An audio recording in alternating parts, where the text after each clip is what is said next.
Get it poppin'.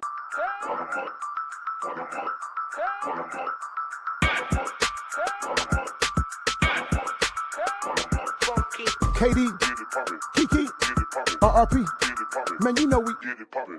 hey, hey, hey, hey, hey, hey, hey.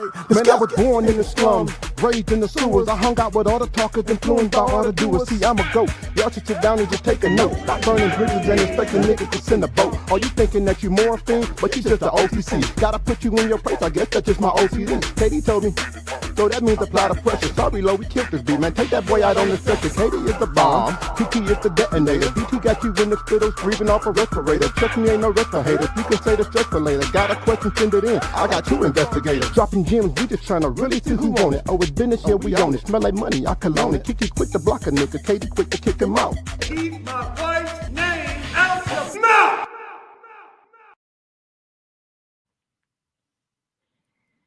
What up, though? You know who it is. It's your boy, Coach DTM, aka Pure Motivation. I am Mr. Energy. Everybody love me. I don't have one enemy. Our podcast is here now, so you got to respect it. You never get off on us because we never the exit. If you know me, then you know that I'm more than a savage who loves living life and is allergic to average.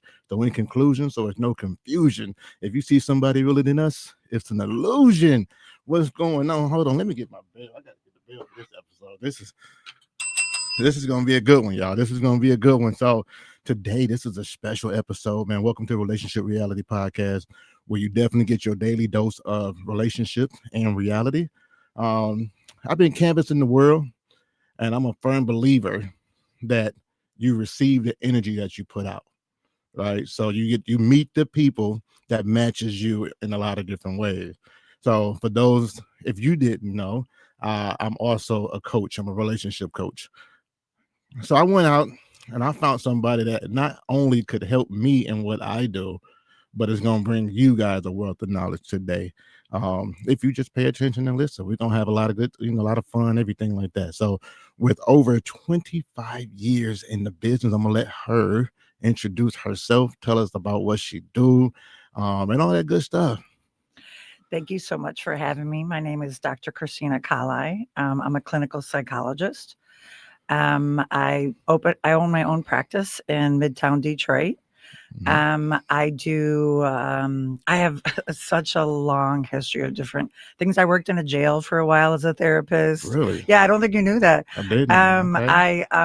Actually, when I first went to school back in the 90s, I specialized in family and marriage. Okay. And then it's just morphed. Now I also do outpatient therapy for individuals, couples, and families. Mm-hmm. And then I also do evaluations. So I do evaluations for, like, if someone has been on medication for a long time, but they feel really stuck, they're not really sure what's going on. So, but I also do children too, from like school age to adults.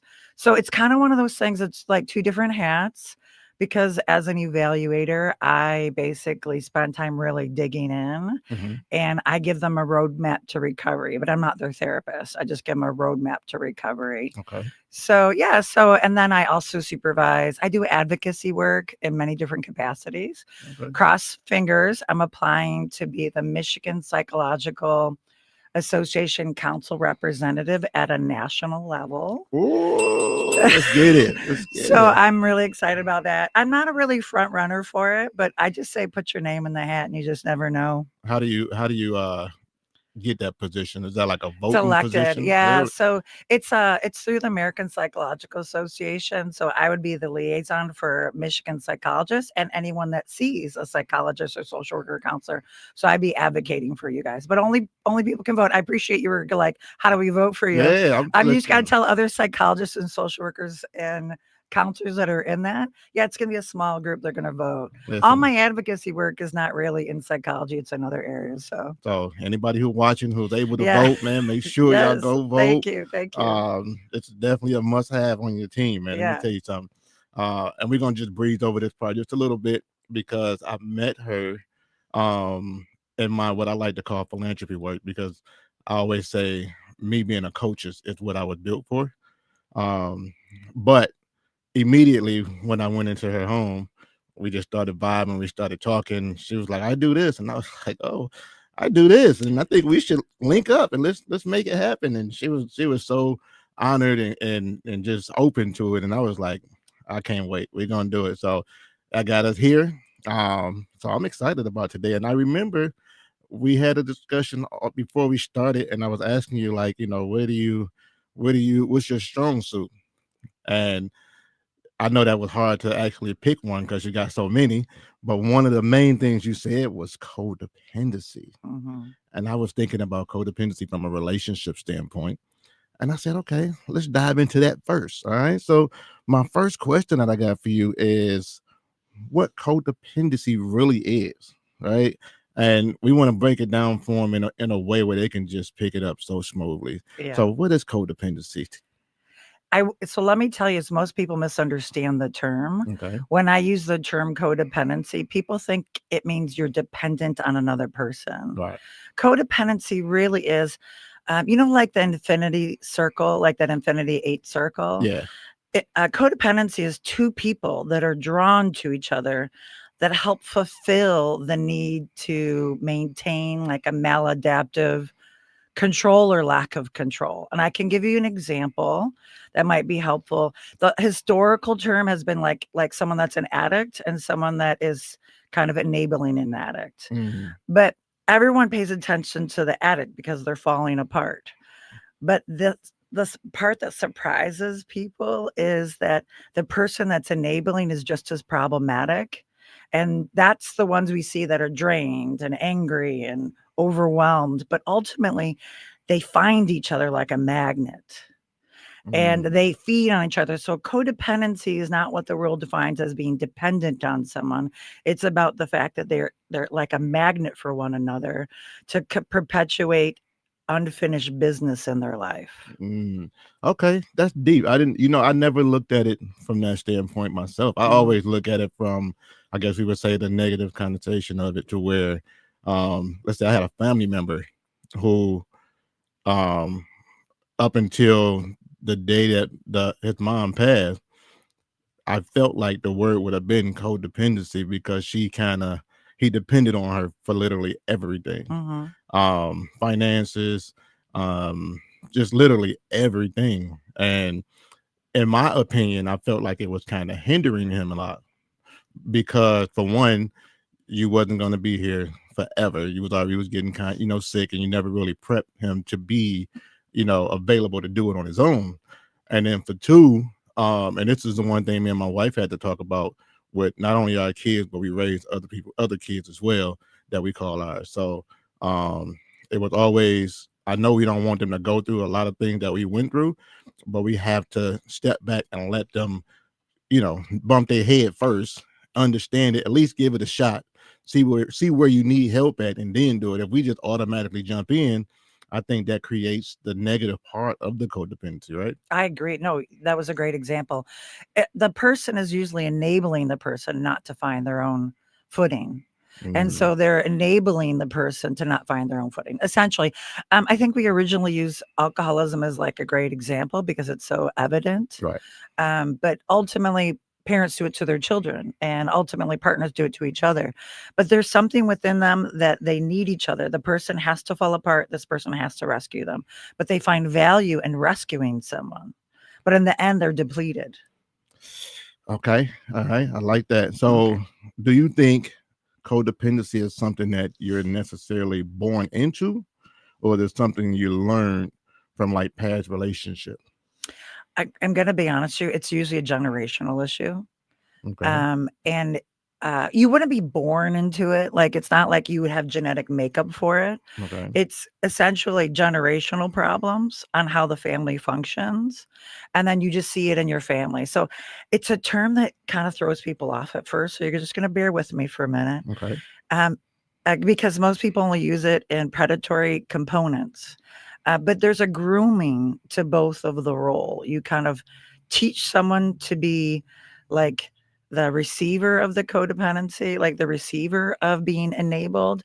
and then you groom someone into taking on that role. I know it's a strong term, but I use it often in therapy Right. because it's basically we're taught it, but we're also reinforced to do it. Like Mhm. the child that's reinforced to sacrifice their own needs in high school to take care of their parent that isn't able to maintain their job. And so the kids now at the point to where they're like taking care of all the other kids and all that stuff. So I can give you tons of other examples as well, but us essentially we're kind of like, I would say, groomed into it. And I don't think it's on purpose. I think sometimes it's life, it's circumstances, Mhm. but it's like, what's the root of it? There's like a nuance to where it's not really people working together. It's kind of taking on too much. I don't know if it's making sense, but taking on too much burden that you lose. The key is losing yourself in the process. Okay. Okay. We're gonna put a pin in that piece right there Yes. because I Yeah. know Yeah. that's That's coming good. back. That's gonna be Yes. that's gonna be Yes. nice. I like Yes. that. So let's answer this question. How can somebody tell the difference between like just being a good partner and being codependent? It's a great question. It's when you're depleted. It's when you're giving more than you have to give. It's essentially when you see yourself feeling depleted and you're starting to want to hoard back your giving. When you feel like you're plugging into someone and you're flowing into someone, but it's not flowing back in the way that meets your needs. So when you find yourself empty, is when you know that it's no longer loving someone. And do you guys know what your communication is, your giving style, where the person is giving to each other appropriately too? It's when you find yourself depleted. Okay. Yeah. So I always ask this question. This is kind of how I see things a lot, right? Sometimes as a giver, you're just prone to give. That's just what you do. But you don't necessarily look for the receiving from the person that you're giving to. So in that instance, right? Does that mean you should go out and find, not necessarily in a relationship, but somebody who's also going to be pouring back into you so that you're not depleted? It's a good question. I think there's a difference between relationships and codependent relationships. So Okay. we really have to distinguish the two. Relationships that don't have this thing to where so a person that's enabling, they're doing it because they're trying to fulfill something within themselves of their worth and value. Like, so you got to get into more of the question is why does someone come in that way? They're trying to find love through serving other people. And Hmm. listen, I have a servant spirit. I do. I love to serve. I can tell. Yeah, I do. I I can have a tell. I've had a servant spirit since I was 14, honestly. But there's a point to where are you doing it because you're ready to serve? Or are you doing it because you're trying to find trying to find love?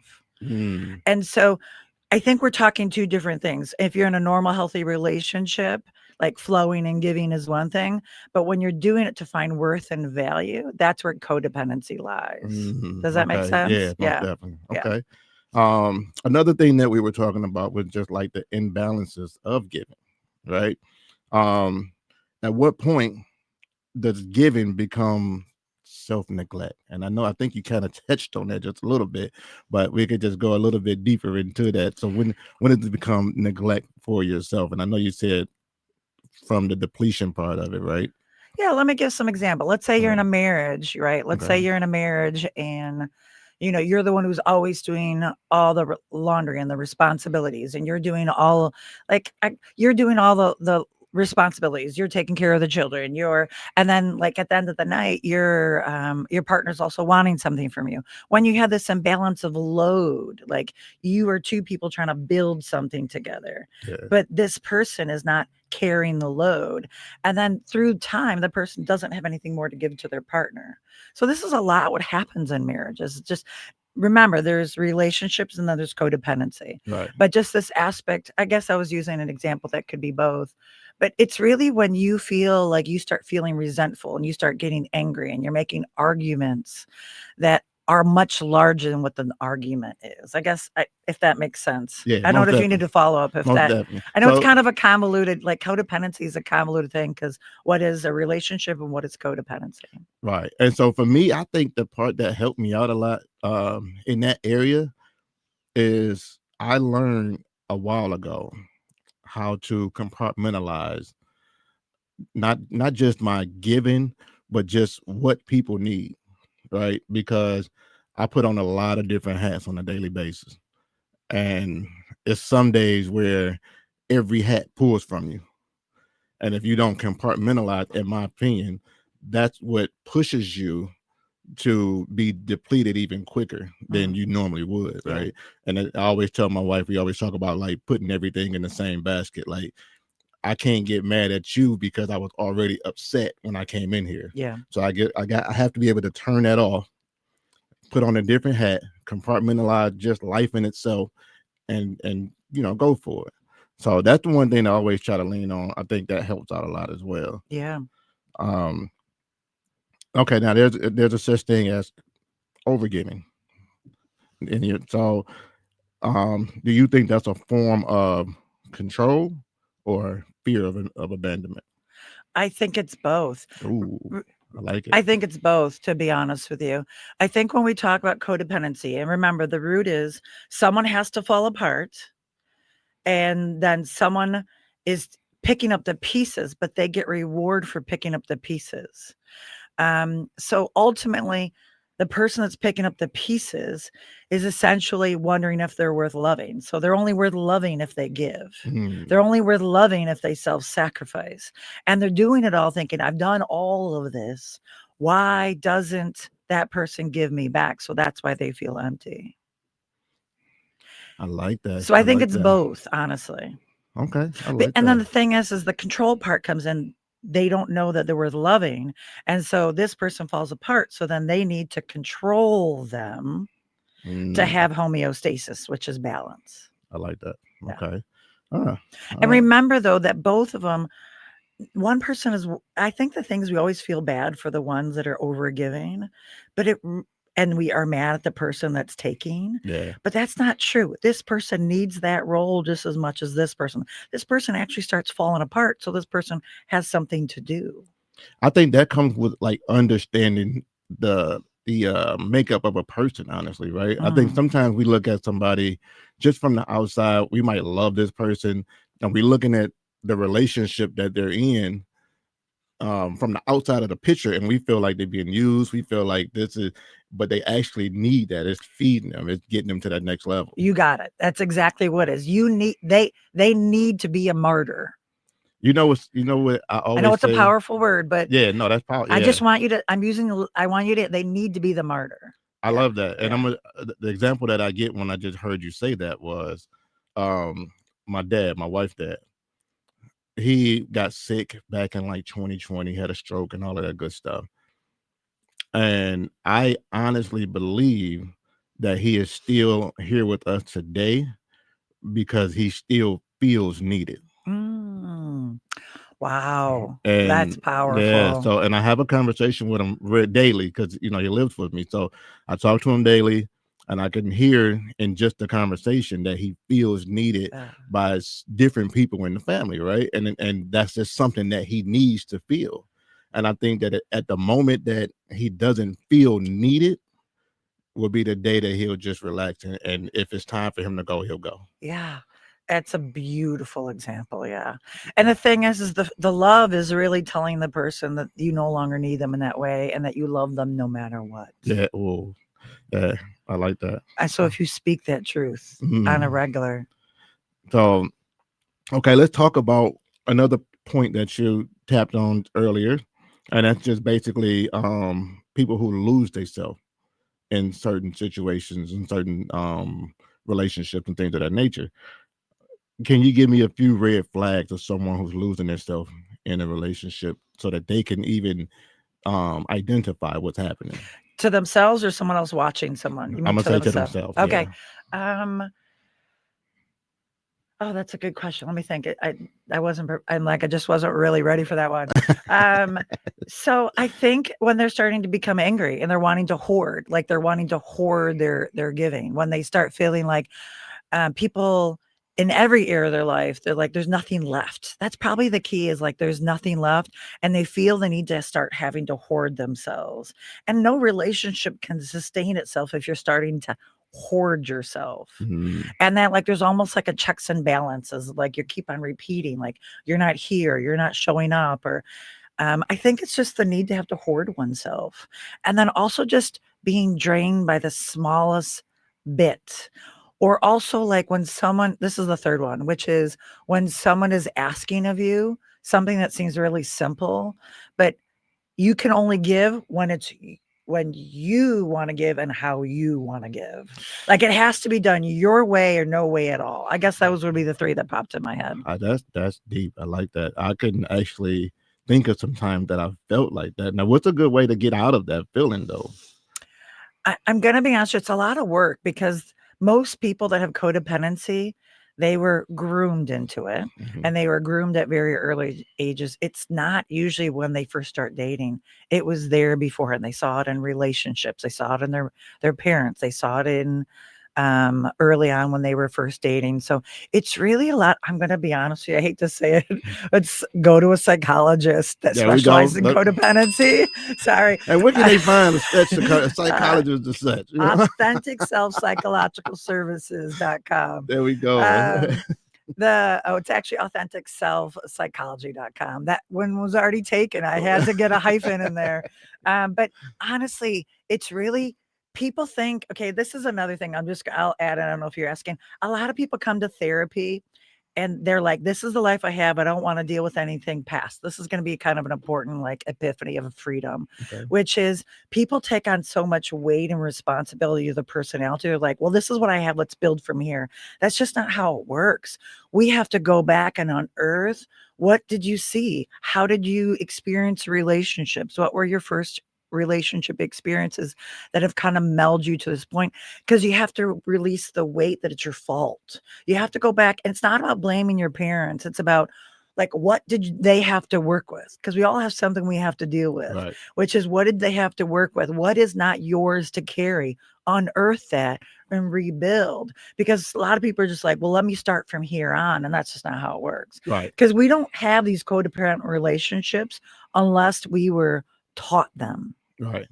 Does that make sense? Yeah. And I think even in what you're saying, like a lot of the teaching is never really verbal. It's more visual, right? So you just kind of see how your parents may have done things, and then you just took on that same sentiment, or you just see how things happen maybe in your neighborhood or your environment, and then you just took on that same, sentiment thing.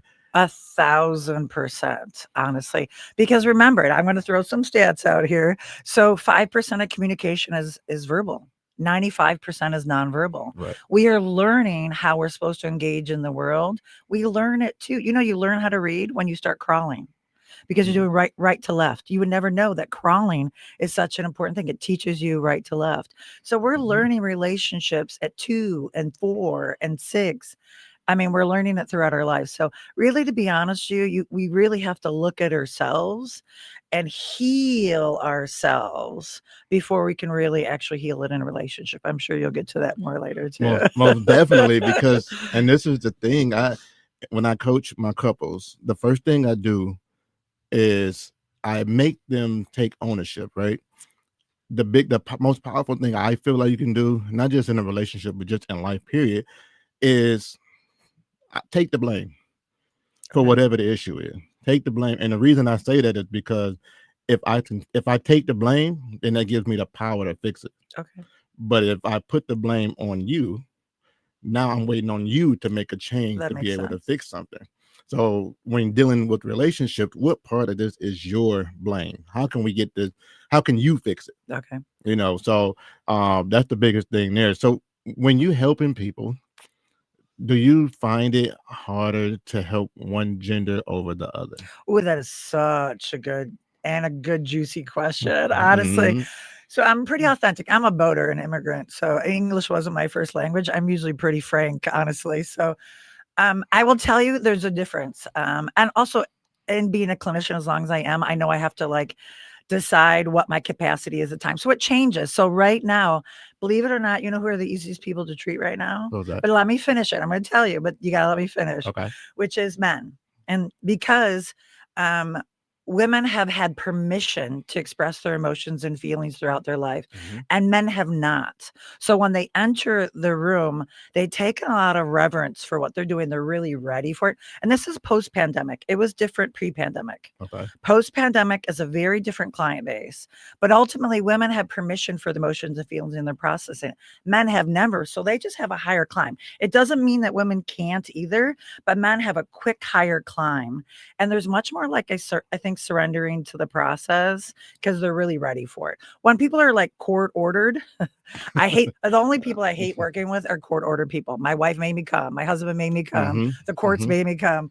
But ultimately, I think men just have never had permission, so I can give them vocabulary really quickly. Like they're just ready to climb because they didn't have those tools that women have. So it's not about the fact that one can grow quick. One is like going to get there faster than the other. It's just they're just in a place where they just have a lot more learning curve because they haven't had the permission to have feelings. I like that. I like that. And you know, the reason I asked that is because I'm the same way with the way you feel on that. When I deal with couples, it's usually for me it's easier to deal with the actual partner that came in. Oh yeah. Right. Yeah. And that's usually the women. Yeah. So the edge that I get is that the first thing I tell you when you come in is how I wasn't perfect. You know what I mean? I tell you all my indiscretion to let you know this is why I'm good at doing what I do, because I actually did what you're doing. And this is how we got out of that. And this is how we're still together 26 years later. And this is how we still strong and loving life and loving being with each other. Right. So once I kind of break down that barrier, it kind of they take their guard down at that point. And they're like, okay, he's a regular person. Now I can kind of open up to him. So that's why I asked that question. And it kind of varies with my couples too, based off of like your race and your where you were born, what area of the city or state you were, from. So have you seen that as well as far as like race rise? Well, I want to first say commend you for because I think what you do is different than I do, but you're an imperative part to the process because my job, I can't disclose anything about myself. I'm there to serve them. But I think that there's a place for everyone at different points in their journey to recovering from whatever brought them to having conflicts in a relationship. Right. So like I can't disclose anything because my job ethically is that I can't be present in the room. Now, I think I have an outgoing personality. I think people can pick up real quick who I am. But Right. so one, I just wanted to commend you for you doing your part and doing that because we have different roles. And I see us as like a spoke of a wheel. And ultimately, each one of us have a different part in playing, and you're an important part. But I don't think I answered your question. I just wanted to commend you for what you were doing. Oh, thank you. Thank you. I appreciate But that. I don't know what the question was. So I don't know if we're still on it or no. So no, apologize. you answered it perfectly. Okay, good. You definitely answered it perfectly. Good. Okay. Now this is the deep one. Okay, I'm ready. ask you, is it possible that your love is actually suffocating your partner? The essence of what codependency, that's the essence of it. Is it? Is Okay. because remember, it's two people that have a maladaptive history with loving themselves, ultimately loving themselves, and they found each other and essentially they need each other to survive, but in essence, they have to stay sick for each other. So yes, if you don't explore what codependency is, you will actually hurt each other. The person will have to continue to be taken care of, and this person will always have to take care of them, and they will never grow as an individual. Yes, it's essentially the essence of a maladaptive component to a relationship. Do you think it can steal from what's the word I'm looking for, when you just feel like you wasn't there physically at first, right? Why am I drawing a blank for this? So let's say I know you needed help in the past, or I wasn't present in your life in the past, and now I'm just trying to make up for lost time, and in doing so now I'm overdoing things, and the codependency is maybe growing in that area to where um I feel like I have to do this even more. Like, I guess the question is, codependency can actually grow from a short term and not just a long term. Oh yeah, because it's nothing about the person. It's about your history that gets presented into the relationship. It's kind of like for example, if someone was sexually abused in childhood and then they come into a relationship, you can't divorce yourself from that. That you both have to be a part of that. So most people just find each other because it's unfinished business. Now, I mean, can someone survive it? Sure. Can you? I mean, yes, but you both have to be actively aware of why you're not loving yourself properly, Okay. and that you're using the other person in an attempt to fix what is broken inside from earlier life or earlier relationships. And it's usually something about not knowing whether you're worth being loved, and that's early on in childhood. And I think that's deep as well because even in our relationship, the biggest thing was the decision that I was making. I didn't even realize why I was making certain decisions. Yeah. And it took for me to actually assess myself, which is something that I noticed was hard for a lot of people. They had the inability to self-assess. But I was sitting there and I said, well, I keep making these decisions and you never think about the consequences after that, right? Until it happened. And I'm like, I would say, okay, I'm not going to do it anymore. Mm-hmm. And I would mean it, right? And then time goes by and I do it again. Mm-hmm. I'm like, God. And this is the thing that I put, and some people hate when I do this, but when you speak about like alcoholics, when you speak about just like drug addicts and things of that nature, I also put like people who have infidelity issues in that same realm. Mm-hmm. Because even when you are, we'll say, quote unquote, healed from it or healing from it, because in my terms, I feel like you're just constantly healing. You just got, Okay. it's one of those things where you have to continue to work at. You have to know that you had that spirit in you and, work at it. But if you know why you did it, then it makes it easier to not do it. Oh yeah, like infidelity honestly has nothing to do with the partner. It has to do with insecurities and self-doubt within oneself, Right. and they're looking to feel something that isn't reality. That's true. So you're escaping reality, and when you're in a relationship, you can't avoid those realities. So, but the original question was related to guilt. Like, if I feel guilty about something, can I come back into a relationship and fix that? You gotta really kind of go into why did it happen, and guilt can't fix it. Can't, no matter what the person's going to resent until restoration happens.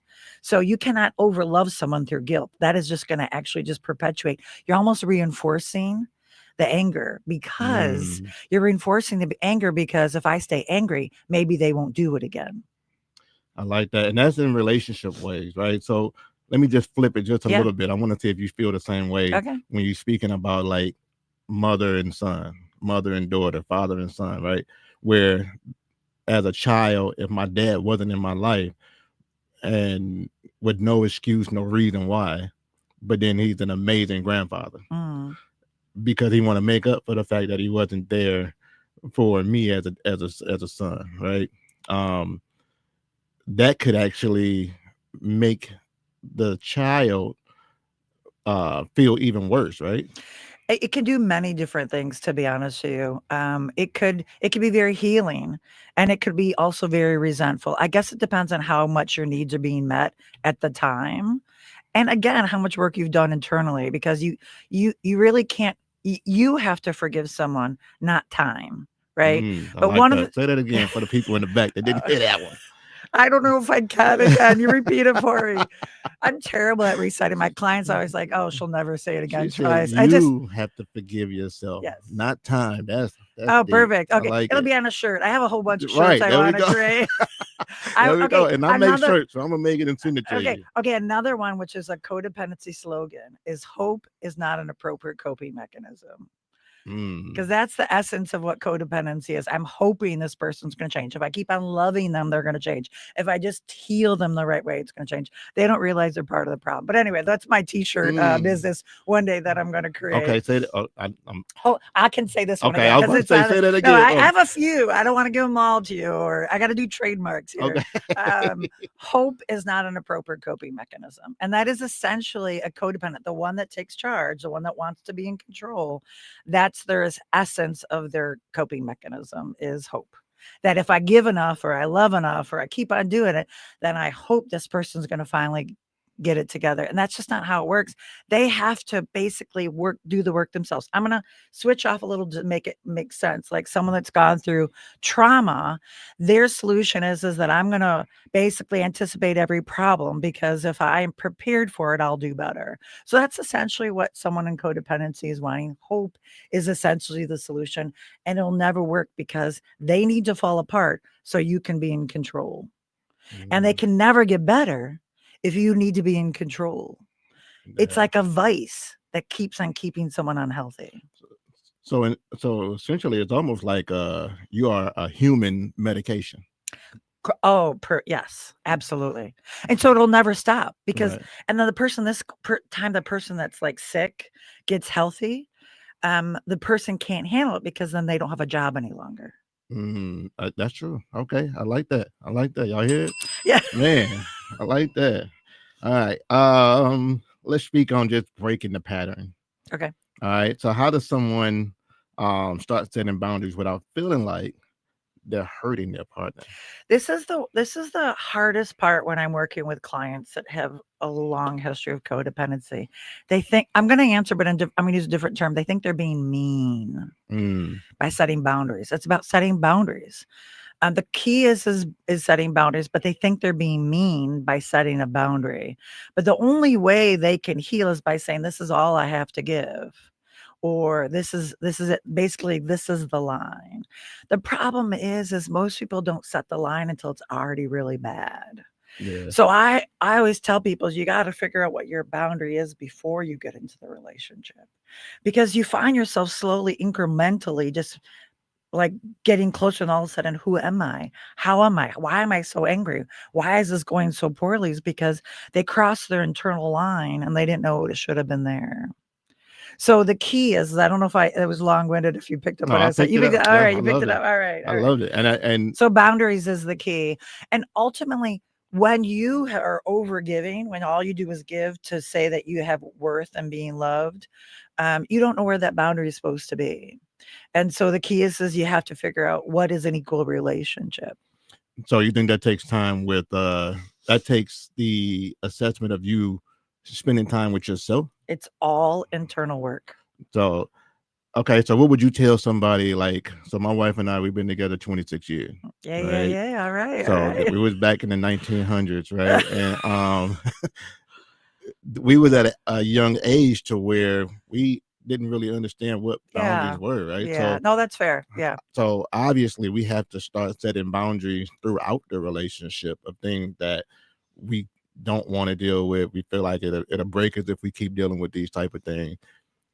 How would you tell someone who's been in a relationship of that stature? Yeah, that's you're right. Like that's another capacity. It's different if you're an adult, you already know you have these problems, but when you're younger and you're learning how to date and stuff like that, essentially, I think the person has to know why they're no longer wanting to give. Like they have to understand why they no longer want to give, or why they're feeling so depleted. Because essentially what a relationship is that I flow into you and you flow into me. And essentially through it, we have our needs met. Right. And then when you no longer want to give anymore, or the fights keep on happening, you got to figure out why you feel so depleted. And it's just basically reconciliation, but basically saying, this is who I am today. This is what my needs are. These are where my needs aren't currently being met.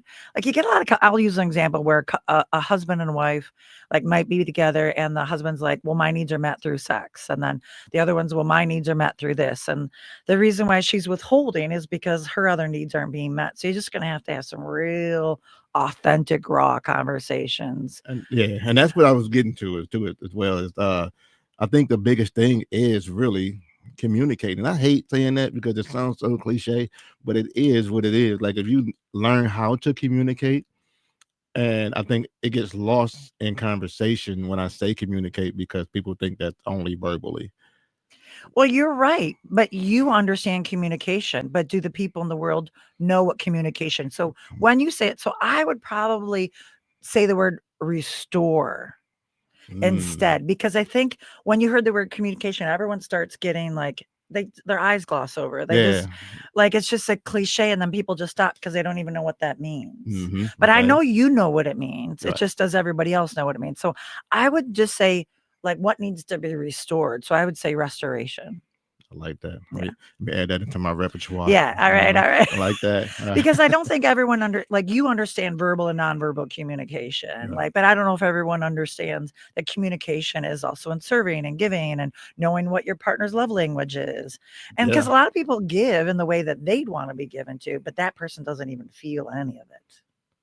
What do you say to the person, like, okay, even speaking with boundaries of saying, I need this from Mhm. you, and you as the person who I'm talking to say, okay, I can give you the this that you're asking for, but then how do that person come around and say, maybe I can't give you that, or that's something? Do you think that's a fear for somebody to be able to say I can't do what you're asking for?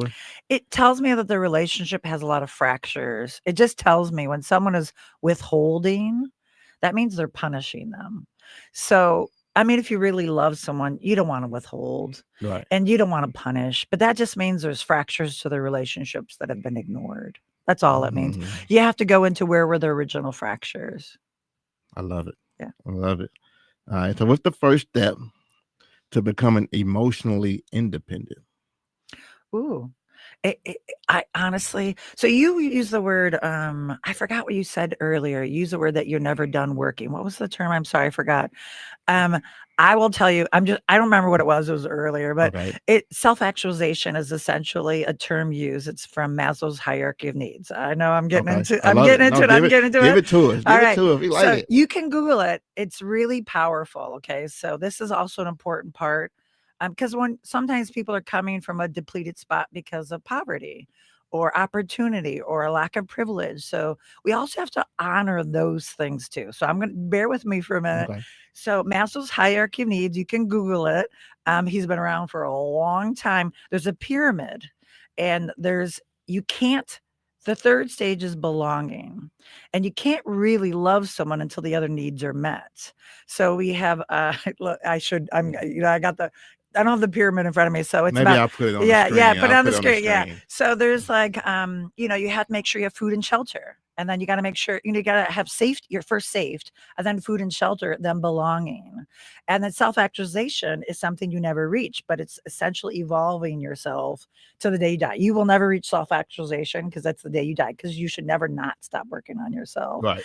But so part of it is too is does this person is that person safe? Do they have their needs met? I'm gonna do an off like I'll just spin it for a second. Okay. Like when I go on a date for the first time, like as a woman, I have to make sure I'm safe. And And the that's thing is physically and or like emotionally. physically fit oh no I'm fine, you know what I mean? Right. So Right. so for me, I can't really connect with a person until I'm safe. So I have a habit. So if I'm going to go in a car with someone or I'm going to go to their house, I'm taking a picture of their driver's license, send it to a friend of mine, because that takes safety off the plate. People are like, well, how can you ask them to do that? I'm like, this man is not going to know who I am until I know that this person is going to kill me in the corner. You know what I Right. mean? Right. So, and the guy is sitting there going, he doesn't have to worry about safety. He's not worried about his safety. So he's like, is she going to reject me? Mm. So we're coming to the same place from a different And, stage in the and I hierarchy. like it. So if we can come to this hierarchy of belonging at the same place, then we can actually build. So going back to, I said I'd spin off, but I'm going to come back, Okay. which is, so when a couple's sitting there, you got to figure out what the real problem is. Is it because she doesn't feel safe? And typically she's looking for safety and security. And if we're talking about heterosexual relationships, and we haven't even talked about other relationships, but I'm just talking about heterosexual relationships, male, female. There are other things when it comes to non-binary individuals or trans individuals. There's other variables. But if we just stay on a heterosexual relationship, ultimately he needs to be needed, and it's fear of rejecting. And hers is essentially, I need to know I'm safe and secure. It's still there. And so Okay.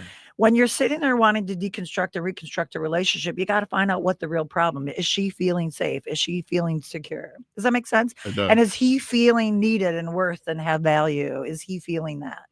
Do you find codependency heavier in one form of relationship than others? So like in a heterosexual relationship versus um the LBG of any time? That's a good question. I'm going to tell you, you're going to find it when there's trauma. Okay, so It's it's not usually really based no, like it's really about trauma. It's not gender. Now, I would say like within the Black community, there's so much more oppression. So and there's so much lack of opportunity. So there may be more of that in that community because you don't have the same financial stability as you might have in a more privileged home. More of a financially privileged or opportunity. Like how many people in the family went to college, how many people didn't, and how many people had to sacrifice to go to college for a family member. So it really has to do with privilege and opportunity, to be honest with you, or trauma, because certain groups have to, like a trans person. Like whenever I treat trans individuals in my office, they're so grateful yeah. because I'm treating them as a person where Yeah. someone else isn't. So it really comes down to how much trauma has the person had to endure. Is poverty a part of it? Is a lack of privilege? Do they have a good education? Have they, like, it really comes down to it comes down to how much hardship has a person had to deal with. And there's going to be more codependency because there's no room for error with trauma. Does that make Yeah, sense? Yeah. definitely. Definitely. I understand that a lot too. And that's what that was part of my own reflection when I was assessing myself was okay, what trauma? Because okay, so how I was raised, we were not allowed to have trauma or at least discuss it, right? Suck it up and You move sweep it up on. under the rug Suck it and up you and move keep it going. on. Yeah. Yeah. So um then you realize once you get older and sometimes in 2026 and beyond, you don't even have to be older now. Like you realize way quicker now than you did when I was coming up, right? Yeah. And you're like, wait, so that actually affects me. Well, so I find that my clients that are Black that come to me, they don't even know that they have trauma. That was yeah. I'm telling you, and I'm breaking it down for them for the first time. I'm like, if you're sitting in your classroom and the person next to you didn't, I'll say some more about this. It's called adverse childhood experiences. Mhm. People don't really know that what it takes for a child to have trauma and what it takes for an adult to have trauma is different. And so if you have a parent that, if you have one parent in the house, that's an adverse childhood experience, which is a trauma. If you have someone that has financial difficulties, that's a trauma. And when you keep on adding them, that is essentially trauma for a child, and it changes the neurological development of your brain. And everything from heart, it being harder to find a job, or I mean, there's so many different things. So all that would add to codependency because you don't have a framework that the neighbor next to you has. Yeah, I like that. Oh man, I hope y'all got a lot out of this episode today, man. Woo! I love it. Let me see, because you just said something else that I know just I spun tapped on. off. I You spun just said off. something that tapped on to something. It'll come back to me in a minute. Okay. Um, what do you say to somebody who feels like if I stop giving, I'll lose them? Well, so that kind of goes into they don't know they're worth loving. So they're going to continue to love so that person will stay. And so ultimately, they have to test the relationship. They really have to work on, are they worth loving? And if they can really love themselves, I imagine you're going to say, like, this might be a question I'll live for later, but if they can really love themselves, they won't be in that imbalanced relationship. So they're going to have to start saying no to loving, to buy. It's essentially buying the love. And Yeah, how is that really a loving relationship? Now, I know they feel it, but until they love themselves first, they won't have it. And that's essentially, if I quit giving to this person's going to leave. Well, then that means it's an exchange. right, right. I don't mean to be crass, but it's a Yeah. little like prostitution. Mm, let's go. Let's go. You talking it now. So I know And that's crass, but I gotta say it's a exchange. yeah, But it's the most it'd be easier for it to be prostitution because you understand what the nature of it is. But when you're sitting there giving and giving, hoping this person's gonna love you just end up being this like that you go back to being a child and think, am I worth loving? So you're gonna have to set boundaries and say, I am worth loving. Is this person willing to show up? I like that. Do you think that you think it'll help if, like, they always tell you if you are the smartest person in the room, then you might have to elevate and put yourself in a different room, I think just so that you can kind of still learn more. Because at some point, what happens is I feel like if you are the smartest person in the room, you stop trying to grow. You just want to stay where you are. You're comfortable. That's when comfort sets in.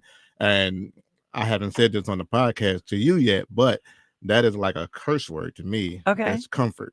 Okay. And the reason being is because when you are comfort, especially in a relationship, that's when you begin to mainly just coast and not continue to elevate. And the reason I say it is if you think about any life form, right? People in the army, the last thing the army teaches you is to be Okay. comfortable. You're not sleeping in a sleep number bed.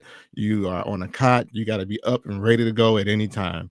Um, and if you're in a rough neighborhood, the last thing you want to do is just be comfortable because that's when intruders can come in. When you have been hurt before, the last thing that you actually are in a relationship is comfortable because you don't want to be hurt again in that Yeah. same capacity. Yeah. So when you sit in comfort, then it throws things that I believe that can actually help with the imbalancing of this whole relationship piece.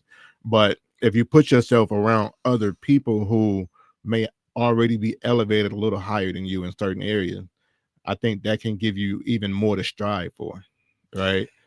So I love this. So this is also showing us like our talents are different. Like how you're describing it, I agree with you. I also have other things. So like to me, so I will like a little bit about me is I'm an immigrant. English wasn't my first language. My parents come over here on the boat. That's where you get the boater from. But I learned that. So this helps. I'm going to give like a different spin on it, but I totally agree with you. Yes and no to me. Like I see it as I came to this country and my immigrant parents don't know how to read and write. Right. Right. I don't. And then I also live in the United States where people are going to college.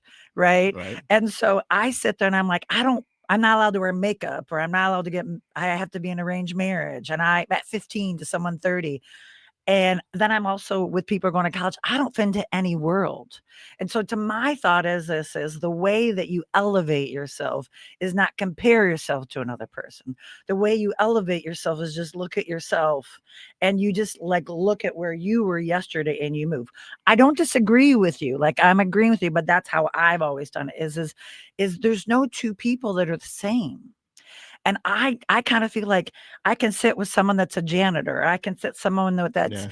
an astrophysicist, and I'm going to learn from any of them because there is no two frameworks alike. Right. So to me, I'm agreeing with you. But like for example, I'm going to tell you where I don't do that. I'm a cyclist. I'm going to be riding across New York in July. In 7 days, 566 miles in 7 days. Whew. But I don't like to cycle with people. I don't like to be the last because then I'll never grow. So that's the only one where I don't do that. But like, no, I agree with you. But I think to me, I think you need to surround yourself with everyone because I learn from everyone in a system.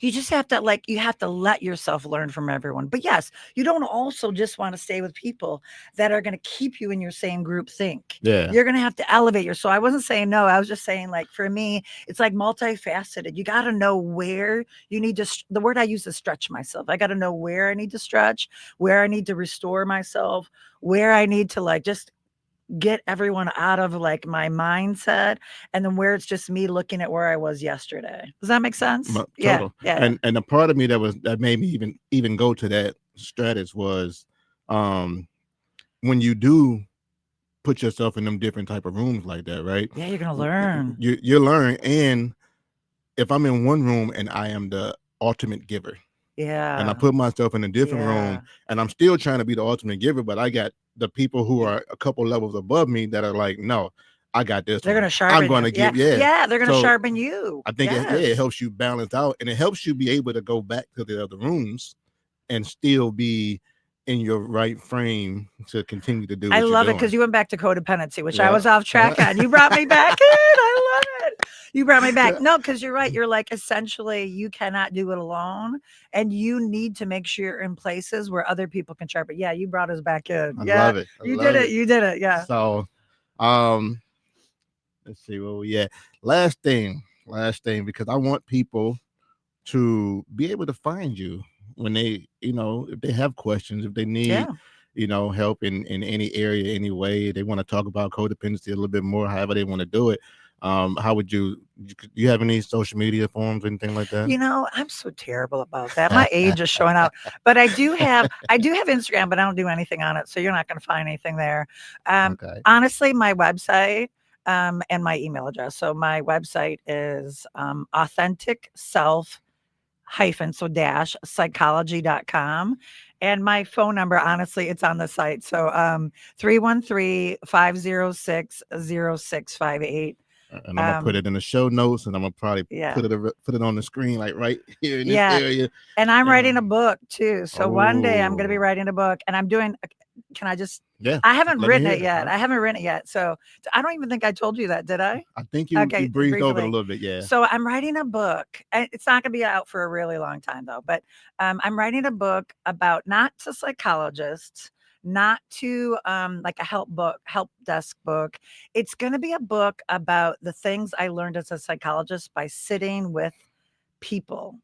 And it's going to be different subjects. Like, one is going to be, I have a really long thing. I have a whole spiel. I won't even go into it. Maybe it'll be another podcast. I have another spiel. I have a spiel about trauma and how we manifest it in anxiety and anger, and how we vilify those that are angry. But essentially, the people that have anxiety are just as problematic, but we vilify those that are angry and how they cope. But we expect them to take care of everybody. So that'll be a chapter. And it's going to be a chapter about menopause. It's going to be a chapter about relationships. But anyway. Okay. But I need to go I need to go in like a beach somewhere for like 2 weeks to start writing it. Okay. And then once it's out and you got your date together, we're gonna have to bring you back in so that we can get the promotion going, because I'm a fan of books. I got a couple books out. I'm working on my third one now. Yeah, so, tell me. The third one is actually going to be my favorite to date, even though the last one people keep telling me I need to elaborate a lot more on. Okay. And it's called Indulging in Pandora's Box. So what I did was I took a lot of short stories that I had in my head and I put them together and made a book. And it came out amazing. But the next one is called The Fire Within. And it's a motivational self-help book that I am going to allow the people to help finish the book by, writing in what they learned from that specific message. I love it. It's going to be definitely amazing. It's been a pleasure. It's been so great. I'm so glad that we got. Yeah, I love this. Definitely. Thank you. Any last words for the people? On the subject of codependency, honestly, is the key is you really have to figure out, how do you love yourself first and foremost. And you can't love someone else properly or have a healthy relationship until you know you're worth loving. And I don't know if many people know that. I think through relationships is how they think they're going to get love, but only through loving yourself and knowing that you have worth and value, knowing that you have strengths and weaknesses, is really how we can have healthy relationships. And that's what we promote here: healthy relationship. That's what we own. So, with that being said, like I said, it's a pleasure. I'm so glad you graced me with this time. You said it from the jump. He was like, whenever you're ready, let me know. And I was like, I'm ready. Let's go. Thank you so much for having me. It was a pleasure, honestly. Definitely. We'll have you back soon. Yep. Sounds good. All right. It's your boy, Coach DTM, and the Honorable Dr. Christina Kalaj. Talk about it. All right. We'll see y'all next week. Peace. So long, bye-bye. Good job. Thank you, Daddy. So long, bye-bye. Goodbye to my pain. Goodbye to my pain and my sorrow. So long. So long, bye-bye. So long, bye-bye. So long, bye-bye. So long, bye-bye. So long, bye-bye. Good job, facing. Goodbye to my pain and my sorrow. Thank you, Daddy. So long. You're welcome. Bye-bye. So long. Bye-bye. Good job. So long. Thank you. Hey, so long. Bye-bye. Hey, so long. Bye.